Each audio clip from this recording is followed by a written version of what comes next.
De droite à gauche, ce Parlement ne représente que la corruption. Vous, capitalistes, vous n'avez cessé de pousser la classe ouvrière à la misère. Et vous, communistes, vous avez cessé d'exploiter cette misère voulue par les capitalistes.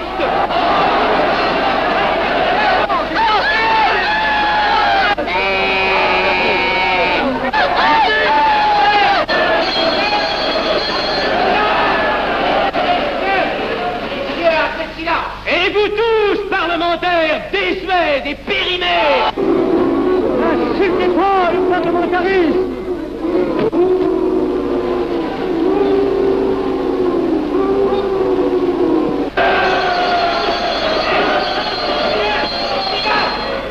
Est-ce que je vais rester la séance? Continuez, monsieur Garcin. Messieurs, je n'ai plus rien à dire.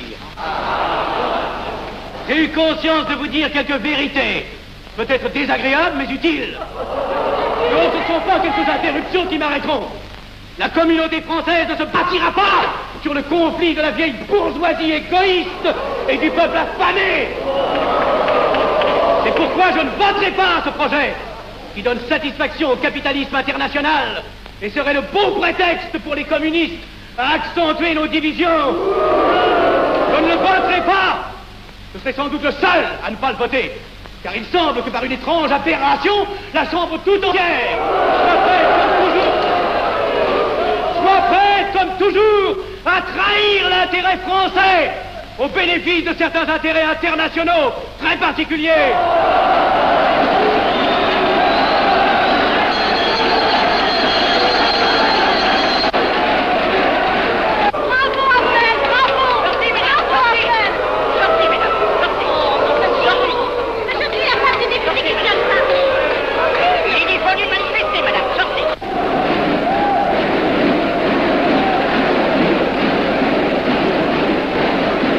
Il a du courage, ce petit Afflel. Ces petits nationaux trop puritains nous font perdre notre temps. Il faudrait l'éduquer un peu. De quelle loge est-il? Il n'est pas de chez nous, mon frère Dubois. Tout s'explique. Voilà un garçon intelligent qui a besoin d'une méthode et de conseils. Présentez-le donc. Il est sensible, il faudra procéder avec précaution. Envoyez-lui la rivière, il saura le persuader. J'y vais.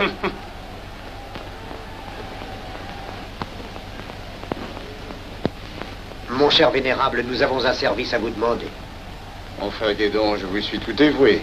Le jeune Avenel qui vient de parler assez brillamment devrait subir les épreuves de l'initiation. La maçonnerie lui apporterait beaucoup et le disciplinerait. Ne croyez-vous pas? J'y pensais déjà. Nous allons nous en occuper activement. Alors, je suis brisé. Comment avez-vous trouvé mon discours? Excellent. Vous leur avez dit de fort bonne vérité. Ouais, ça n'a pourtant servi à rien, ils ont voté le projet. Ça ne sert jamais à rien de dire la vérité. Les gens n'aiment pas la vérité. Ils préfèrent de beaucoup les mensonges. Vous êtes cynique. Non.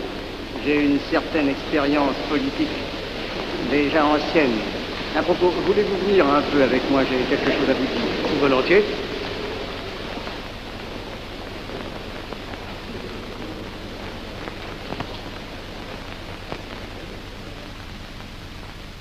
Oui, voyons, je voulais vous dire, si nous reprenions notre conversation sur la franc-maçonnerie, vous m'aviez dit l'autre jour que vous étiez curieux de connaître cette association. Ah oui, on en dit tantôt du bien, tantôt du mal. Je vous avoue que je n'aime pas beaucoup les sociétés secrètes. La franc-maçonnerie n'est pas une société secrète. C'est une société discrète. Pourquoi éprouves-tu tant de répugnance à me voir entrer dans la franc-maçonnerie? Cette association me semble suspecte. Il ne doit y avoir que des arrivistes là-dedans. Non, voyons, sont peut-être aussi des braves gens animés d'un idéal sincère. Le texte qu'ils m'ont donné est rempli de bonnes idées. Tu me diras que ce n'est qu'un programme affiché à l'entrée. Mais il me paraît loyal. Tu es un honnête homme, mon chéri. Mais tu as un grand défaut. Ah, et lequel? Tu ne vois jamais le mal. Tu imagines que les autres sont bons comme toi-même. C'est pourquoi tu as toujours des déceptions. N'importe, je suis décidé à tenter cette expérience. Alors fais-la. Je souhaite me tromper. Quand pourras-tu te présenter chez ces gens? Mercredi. Déjà.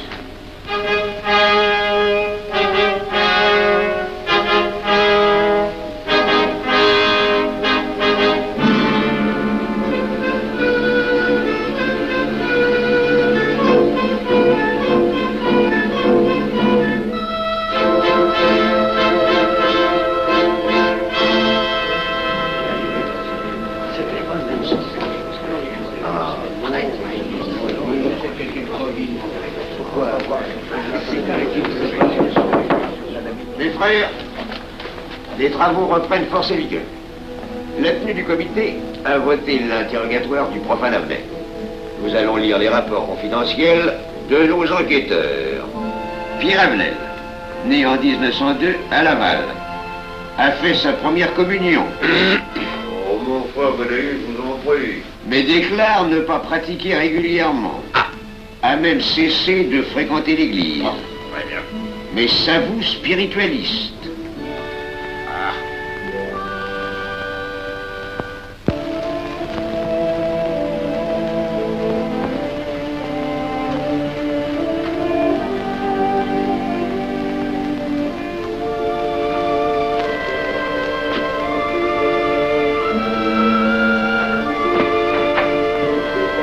Monsieur, voulez-vous aussi?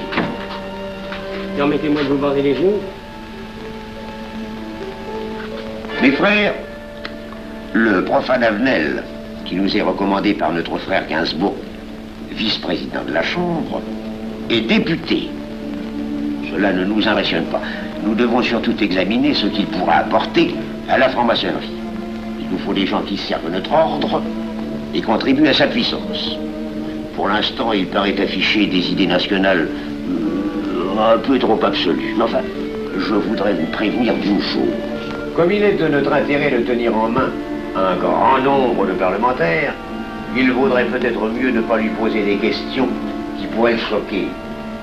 On nous le signale comme assez sensible sur les questions spirituelles ou religieuses. Quand il aura travaillé quelque temps parmi nous, il aura évolué.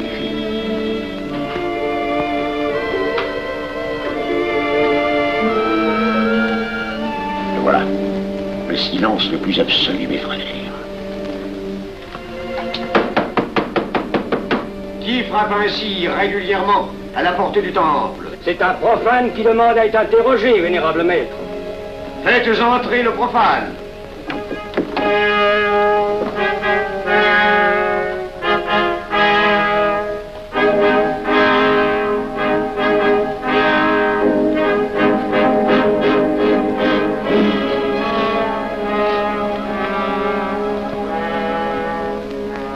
Monsieur, vous avez déclaré vouloir faire partie de la franc-maçonnerie. Mais nous désirons savoir qui vous êtes. Nous allons donc vous interroger sur vos sentiments, vos croyances, vos idées politiques. Répondez-nous sans vous troubler, mais en nous disant la plus stricte vérité. Consentez-vous à cet interrogatoire? J'y consens. Monsieur, croyez-vous en Dieu? Et pourquoi?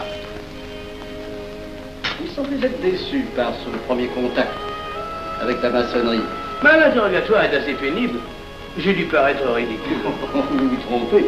D'autres qui sont passés avant vous ont moins bien répondu. Vous avez été reçu avec une majorité convenable, 16 voix contre 10. Comment, j'ai eu 10 voix contre moi? Non, non. 2 seulement. 2. Mais les voix d'opposition comptent pour 5. Ah, un opposant de plus, et vous étiez blackboulé. La maçonnerie est difficile sur le choix de ses candidats. Pas assez, mon cher, pas assez. Je dois même vous avertir que lorsque vous serez en loge, vous serez déçu. Le milieu maçonnique est épouvantablement médiocre. Vous verrez que vous nous apporterez plus que vous ne recevrez. Mais ces rites dont vous m'avez parlé, ces initiations mystérieuses... De bêtises. Il y en a qui y attachent un certain sens symbolique. La plupart des maçons rient eux-mêmes de ces vieilles pratiques désuètes. Seulement le jour de votre initiation, tenez-vous bien, les épreuves de la cérémonie ne sont pas commodes.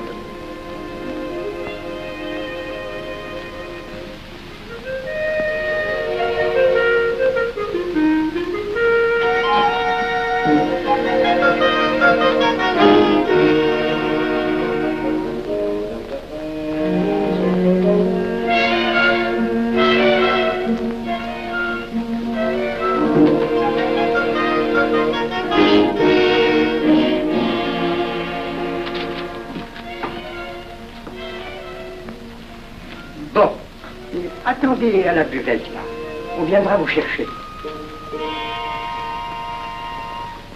Alors, mais c'est entendu, mon cher, je m'occupe de ton affaire. Tu peux compter sur moi. C'est très important. Mais c'est entendu. Excuse-moi, la tenue va commencer, je suis un peu en retard. Viens, viens.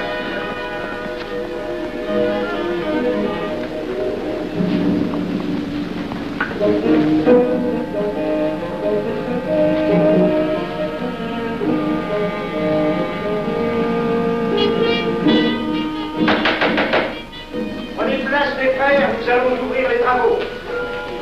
Mon frère Durand, veuillez prendre place à l'ordre.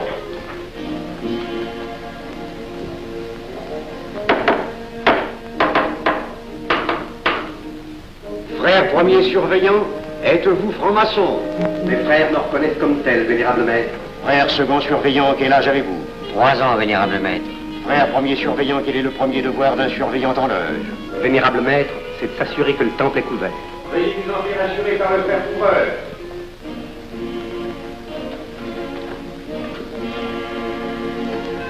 Le temple est couvert, vénérable maître. Frère second surveillant, quel est le second devoir des surveillants en loge? Vénérable maître, c'est de s'assurer que tous les frères présents sont membres réguliers de la loge ou visiteurs connus. Debout, et alors, mes frères. Frère premier et second surveillant, assurez-vous que tous les frères rangés devant vos colonnes sont membres réguliers de la loge ou visiteurs connus.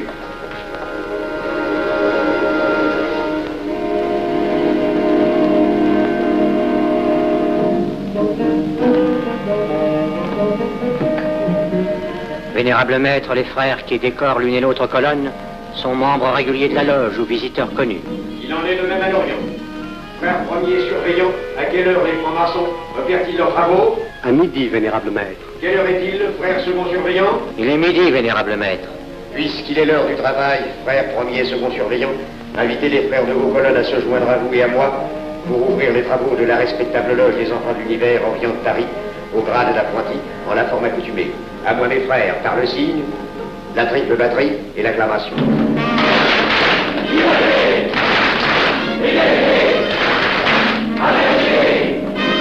Prenez place, mes frères, les travaux sont ouverts. Mes frères, l'ordre du jour appelle l'initiation du profane Avenel. L'atelier a voté dans une précédente tenue la mission du dit profane. Nous allons donc ce soir le recevoir solennellement. Mon frère couvreur, veuillez aller chercher le profane Avenel qui a écrit son testament philosophique dans le cabinet de réflexion.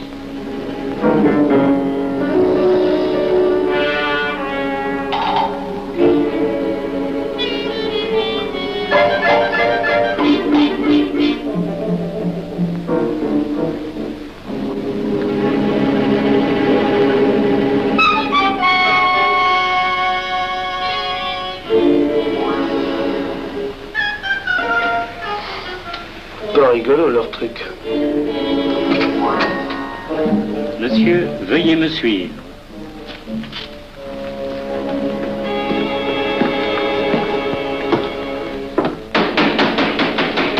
Qui frappe ainsi régulièrement à la porte du temple? Vénérable maître, c'est un profane qui demande à être reçu maçon s'il en est jugé digne. Frères, armez-vous de vos glaives. Faites entrer le profane.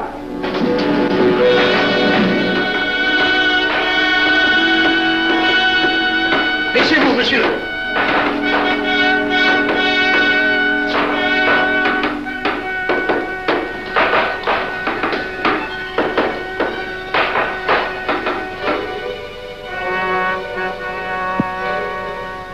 Monsieur, cette épée que vous sentez sur votre poitrine est toujours levée pour punir le parjure. Elle est le symbole du remords qui déchirerait votre cœur si vous deveniez traître à la société dans laquelle vous voulez entrer. Est-ce de votre propre volonté, en pleine liberté, que vous vous présentez parmi nous? Oui, c'est une institution qui ne procède que d'elle-même. Elle prend sa force dans la raison. Persistez-vous toujours dans vos intentions? Êtes-vous bien déterminé à vous soumettre aux épreuves, quelles qu'elles puissent être? J'y consens. En ce cas, confiez-vous à la main qui va diriger vos pas.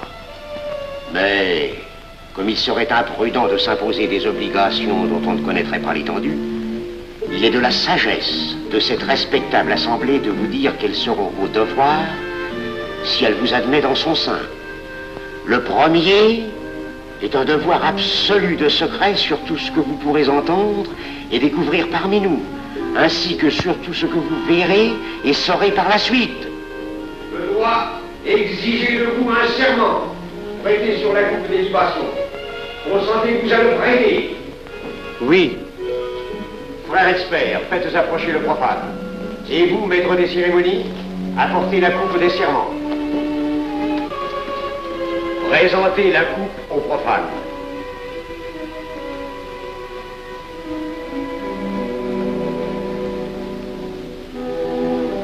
Prononcez avec moi le serment.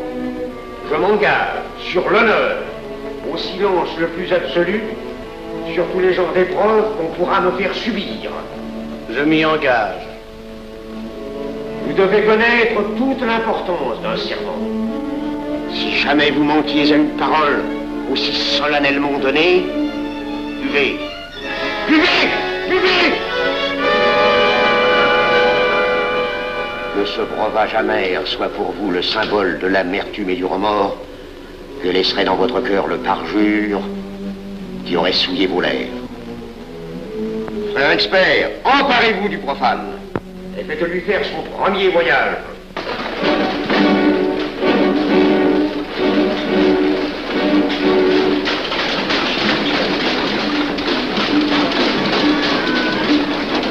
Là, c'est un profane qui demande à être reçu maçon.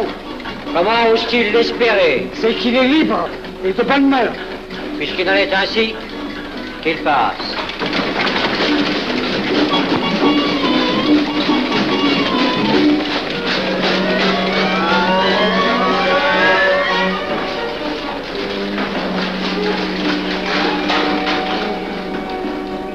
Monsieur, le voyage symbolique que vous venez de faire est l'emblème de la vie humaine. Le bruit que vous avez entendu figure les passions qui l'agitent. Les obstacles que vous avez rencontrés peignent les difficultés que l'homme éprouve et qu'il ne peut vaincre ou surmonter que grâce à l'aide qu'il trouve dans ses semblables. Frère expert, faites faire le deuxième voyage.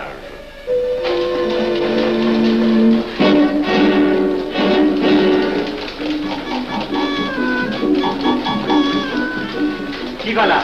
C'est un profane qui demande d'être reçu maçon. Comment ose-t-il l'espérer? C'est qu'il est libre et de bonne mœurs. Puisqu'il en est ainsi qu'il passe, et qu'il soit purifié par l'eau.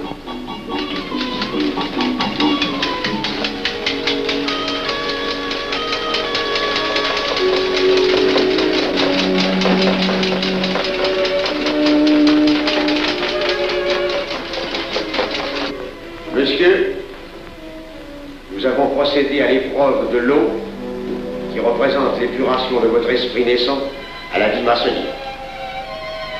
Votre cœur doit être limpide comme l'eau pure. Frère expert, faites faire le troisième voyage.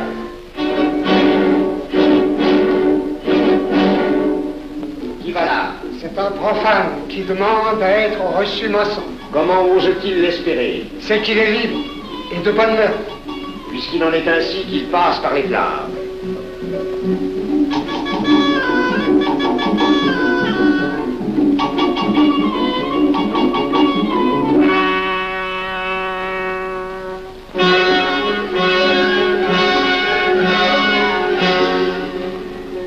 Monsieur, les flammes dont vous avez été environné ont achevé vos épreuves.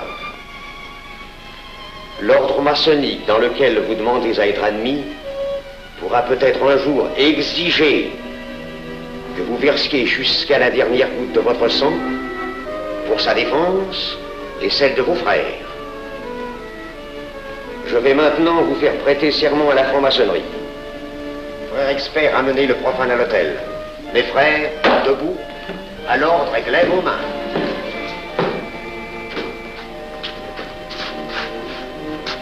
Moi, Pierre Avenel. Moi, Pierre Avenel. De ma propre et libre volonté.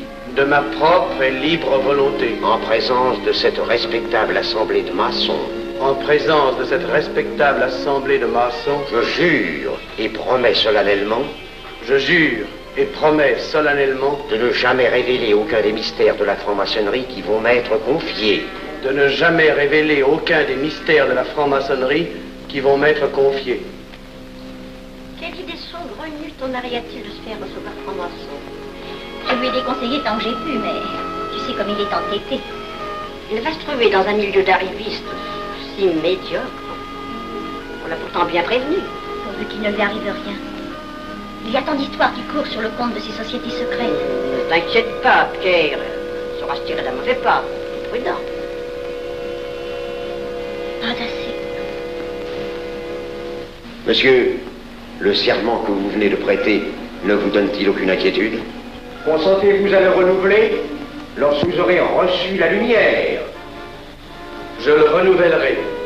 Mes frères, nous allons donner la lumière aux profanes. Frère couvreur, préparez-vous à accomplir votre office. Que la lumière lui soit donnée à mon troisième coup de maguet.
Ces glaives que vous voyez tourner vers vous vous annoncent que tous les maçons voleront à votre secours si vous respectez et si vous observez nos lois. Mais ils vous annoncent aussi que si vous trahissez votre serment, vous n'échapperez pas à la vengeance de tous les frères répandus sur la surface du globe et qui ont juré de punir le parjure.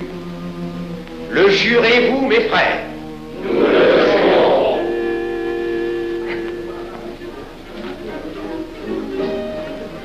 Mes frères, à la santé de notre nouveau frère. À votre santé.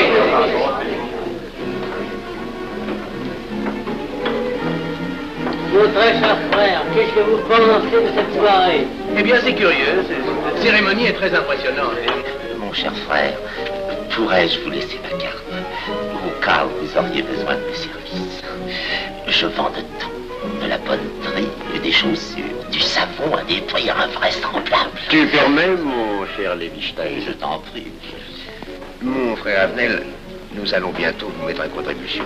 Oui, un de nos amis de notre loge voudrait un bureau de tabac. Le Grand Orient est submergé de monde en ce moment. Avec vous, ça ira peut-être un peu plus vite. Volontiers. Je vous remercie. Ah, dans quelque temps, je vous parlerai aussi d'une autre affaire. Depuis plusieurs années, j'ai droit à la Légion d'honneur. Je ne m'en suis jamais occupé, je n'ai pas voulu déranger nos amis pour ça. On leur demande déjà tellement de choses, n'est-ce pas? Vous m'aiderez? À votre service. Merci beaucoup. Alors, au revoir. Ah non, pas comme ça. Voyez-vous, des petits coups secs avec le pouce, là, comme ça. Pom, pom, pom. Essayez. Pom, pom, pom. Et ben voilà. Avec ce signal-là, on ouvre toutes les portes.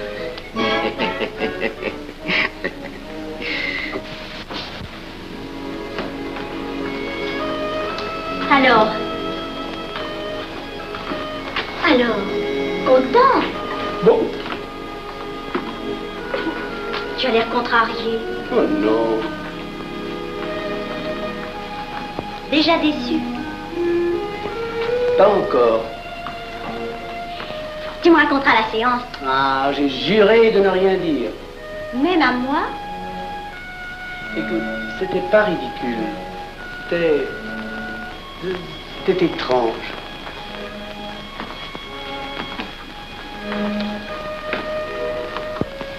Mon chéri. Oh, mon chéri, c'est idiot, mais j'ai peur pour toi. Qu'est-ce que tu veux qu'il m'arrive? Oh, mon grand.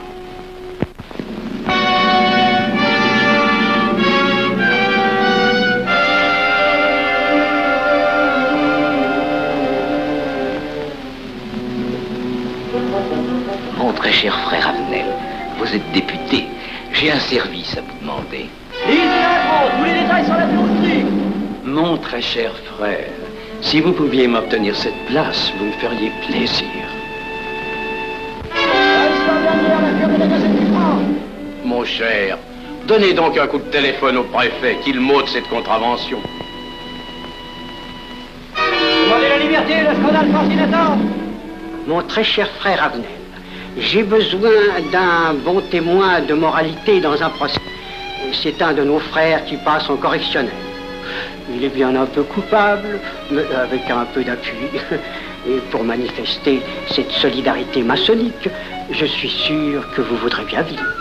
L'arrestation du banquier Charles Lévy. Le crime des banques coopératives. Un nouveau scandale financier.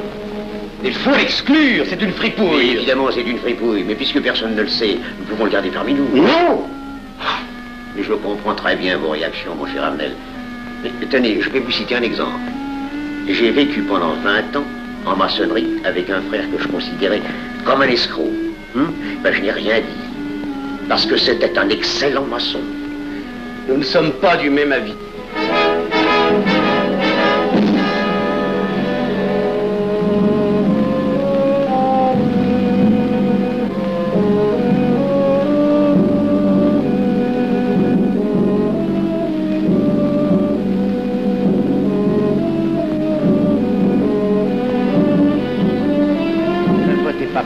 Pourquoi? C'est un adversaire de la maçonnerie. Et son projet est excellent. Qu'importe, il nous dessert. Vous n'avez pas l'air de mon ami. Non. Non, non et non, je ne ferai pas ce que vous voulez. Un mouvement! de vous conformer à la discipline républicaine. La discipline républicaine est maçonnique. Je sais ce que c'est, allez, c'est une canaillerie. Mon frère, ne laissez pas vos paroles dépasser votre pensée. Oh, ne croyez pas que je suis en colère, non, j'ai tout mon sang-froid au contraire. Et c'est pour ça que je ne voterai pas cette loi unique. Vous détruisez ce pays en l'empoisonnant doucement. Mais vous ne parlez pas sérieusement. Mais vous ne comprenez donc rien.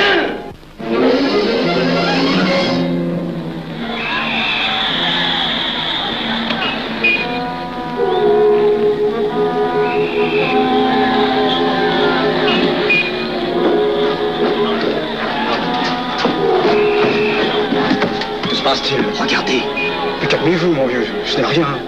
Rien.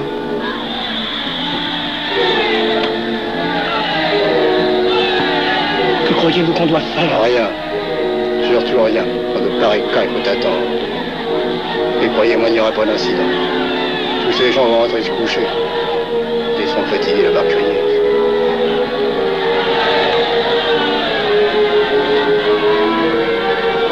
Qu'en pensez-vous, Arnel? Je voudrais être avec eux, place de la Concorde. Vous ne parlez pas sérieusement? J'ai pas envie de rire.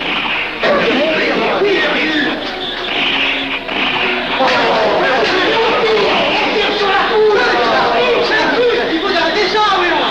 Mais surtout, il faut arrêter ça.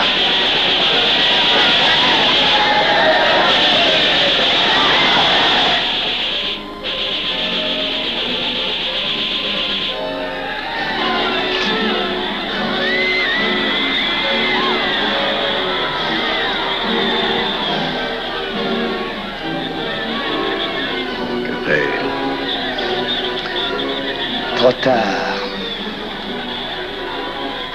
On tire encore. C'est pour feu.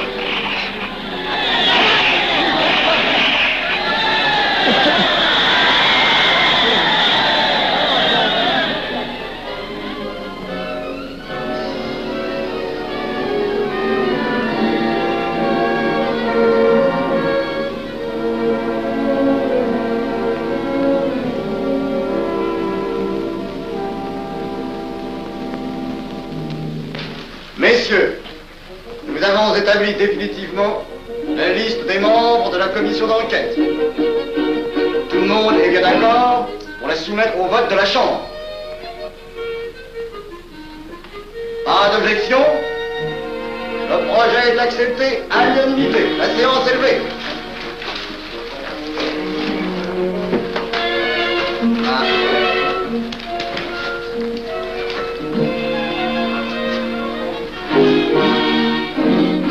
Que ça va marcher? Je ne prévois pas d'opposition. Si cela est ainsi, nous risquons de nous en tirer.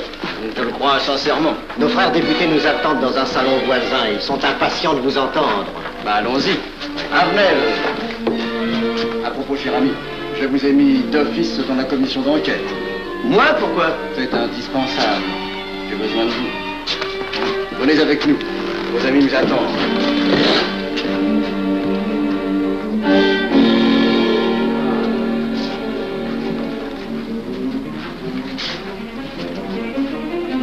Mes frères, puisque nous sommes entre nous, je puis vous dire bien confidentiellement que nous allons traverser ces événements graves sans trop de dommages.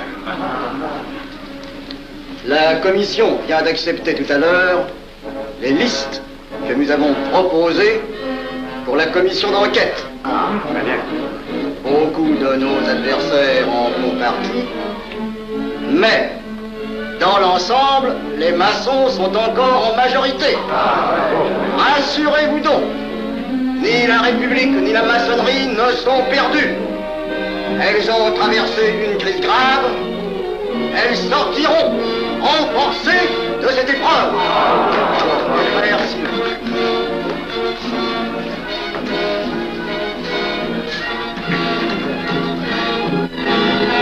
Demandez l'anti-Marfond, le scandale de la commission d'enquête. Demandez l'anti-Marfond, le scandale de la commission d'enquête. Vous me demanderez successivement le Quai d'Orsay, la Banque de France, l'état-major, le secrétaire général du Parti radical socialiste, le temps et les usines d'aviation Guerlain. Bien, monsieur.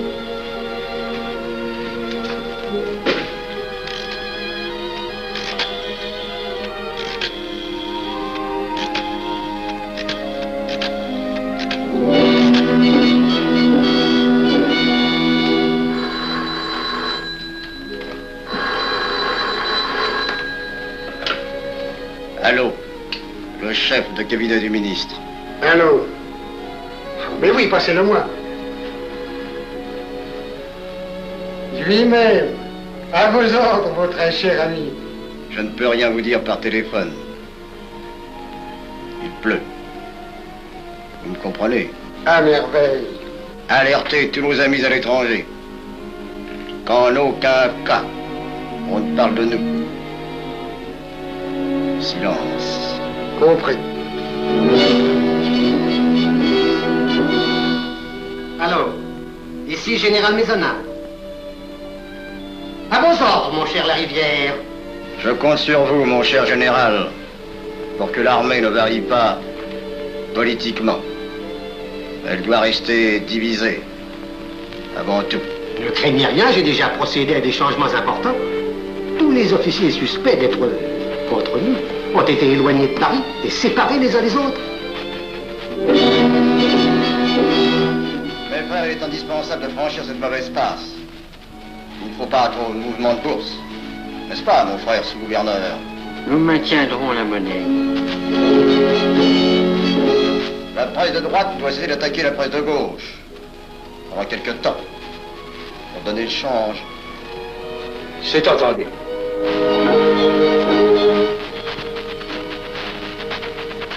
Les partis de gauche doivent faire entente avec ceux du centre. Et ceux de l'extrême gauche. De la sorte, nous contrôlons le peuple. Bloc populaire. Mieux. Front populaire. Bien.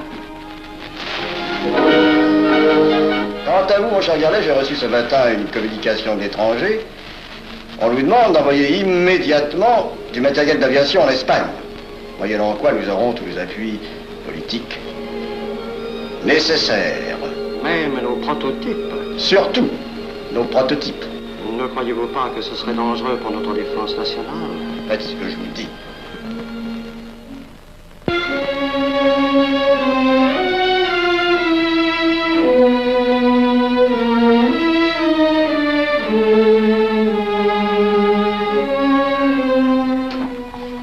Monsieur Avenel, Faites entrer. Ah, bonjour, cher ami. Comment on va? Bien, merci. Ah, je vous ai fait appeler. Que se passe-t-il? On ne vous voit plus.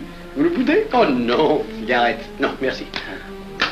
Dites-moi, pourquoi avez-vous refusé de faire partie de la commission d'enquête? Oh, j'ai beaucoup de travail en ce moment et je fais déjà partie d'autres commissions. Avenel, répondez-moi franchement.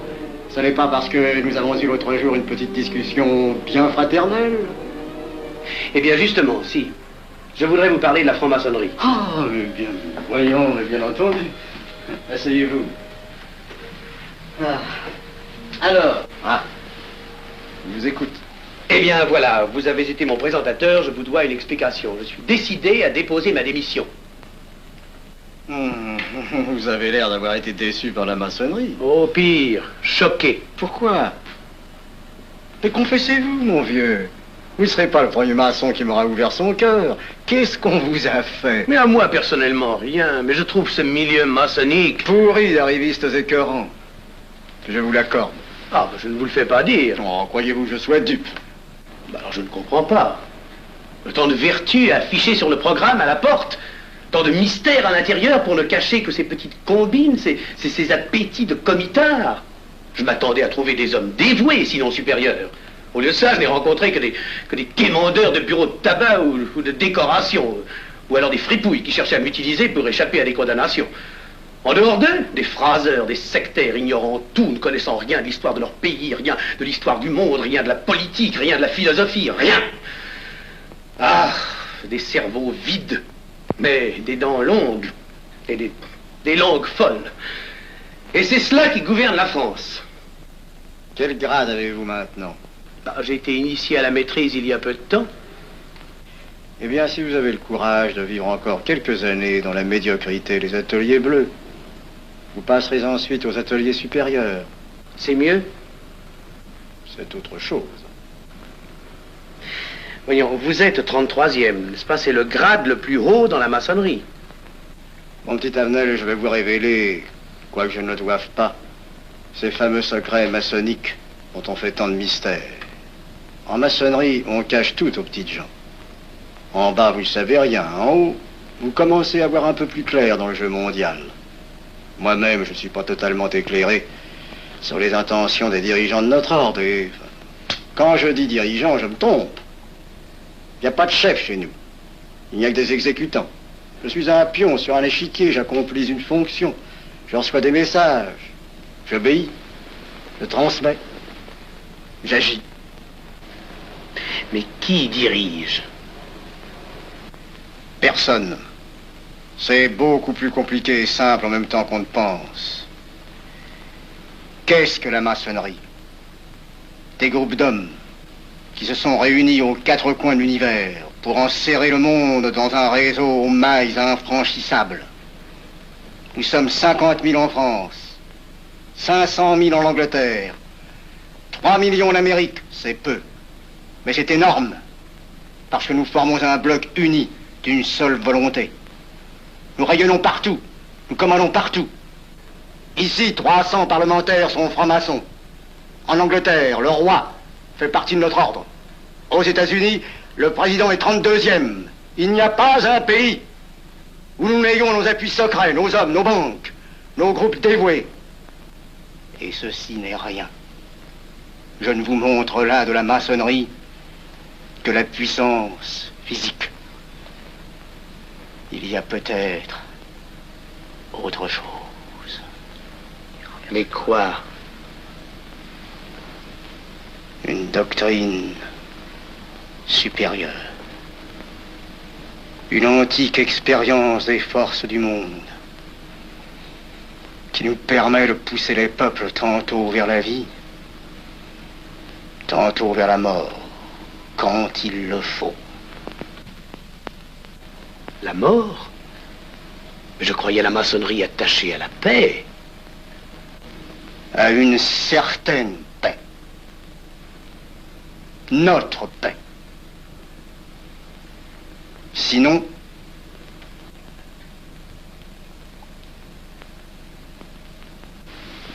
alors, cette démission? Je vais réfléchir.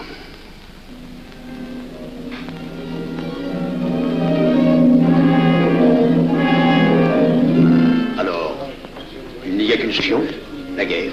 Pour réussir à déclencher la guerre, la maçonnerie a besoin de tous ces hommes. Sur combien de voix pouvons-nous compter à la Chambre? Nos frères parlementaires sont à peu près tous sûrs. Sauf un, que j'oserais nommer, car il fait partie de notre loge. Qui donc? Avenel. Il tient des propos contre le Grand Orient qui l'accuse de vouloir déclarer la guerre à l'Europe. Je n'ai jamais eu confiance en ce type-là. C'est une faute de l'avoir laissé entrer ici. Nous pouvons encore leur amener de meilleurs sentiments. D'autres que vous réussissiez. Qui sait? Nous avons peut-être les moyens pour ça.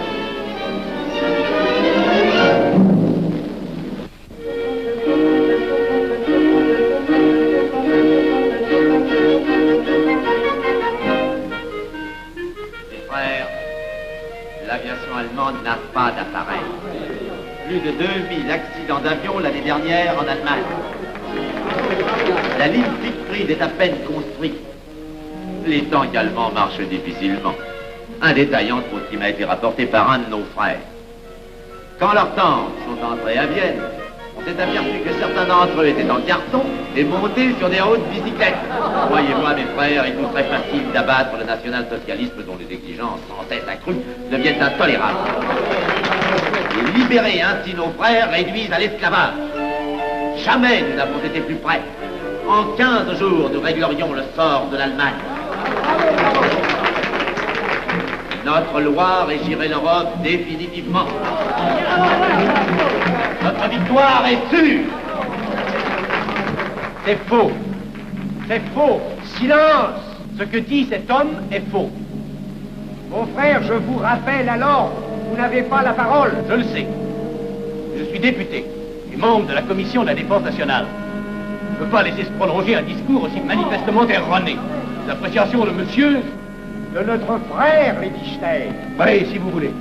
Sur l'état de l'armée que possède l'Allemagne sont des mensonges. Et ajouter foi serait de la stupidité. Mais pourquoi vouloir une guerre entre l'Allemagne et la France? Mon frère, vous n'avez pas la parole. Peu m'importe. Mais je tiens à dire qu'aucun motif réel de conflit ne peut être invoqué. Vous le direz tout à l'heure, après l'exposé de notre frère. Non, je le dirai immédiatement, avant d'entendre des stupidités bellicistes. Mais vous tous, maçons, vous poussez à la guerre.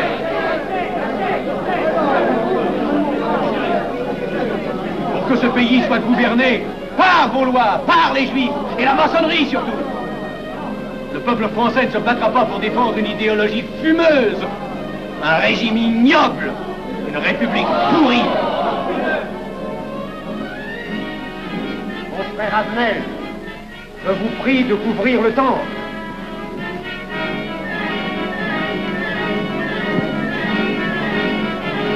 Vous êtes tous des menteurs et des faussaires. Tout chez vous n'est qu'une sinistre comédie.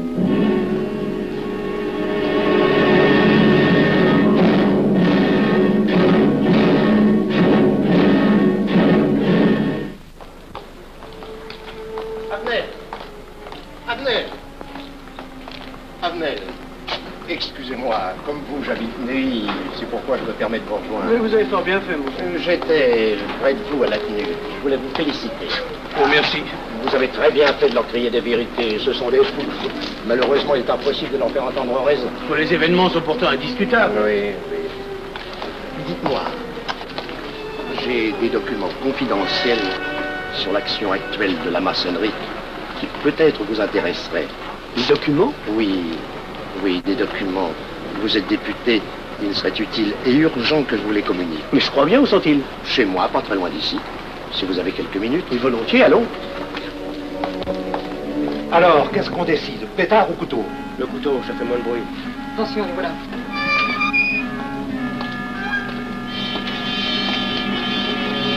Un instant, je vais voir si vous regardez.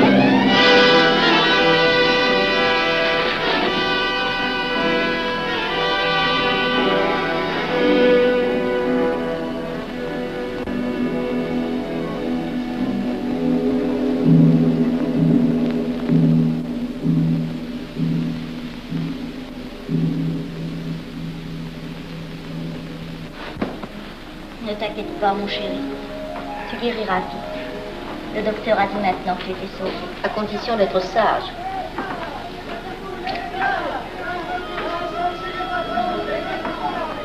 Qu'est-ce qu'on entend? C'est la mobilisation générale, mon chéri. Quoi, la mobilisation? Ne t'agite pas, je t'en supplie. Je n'aurais pas dû te le dire, mon Dieu.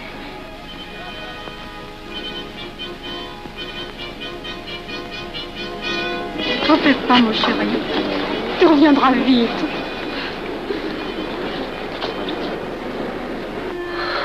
Les brutes. Ils sont arrivés. Ils ont réussi à déclencher leur guerre. Oh, ne bouge pas. Tes plaies sont à peine fermées. Si j'étais pas tombé sous les coups de ces criminels, j'aurais peut-être pu arrêter ça. Mais non, tu n'aurais rien pu empêcher, mon chéri.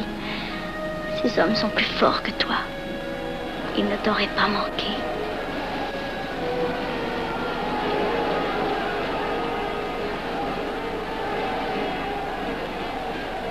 Qu'est-ce que c'est?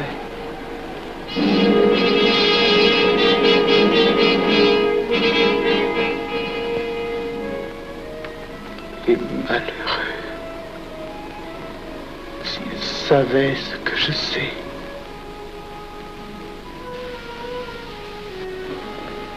Mes frères, nous pouvons affirmer en toute sérénité que la franc-maçonnerie universelle a présentement atteint son but.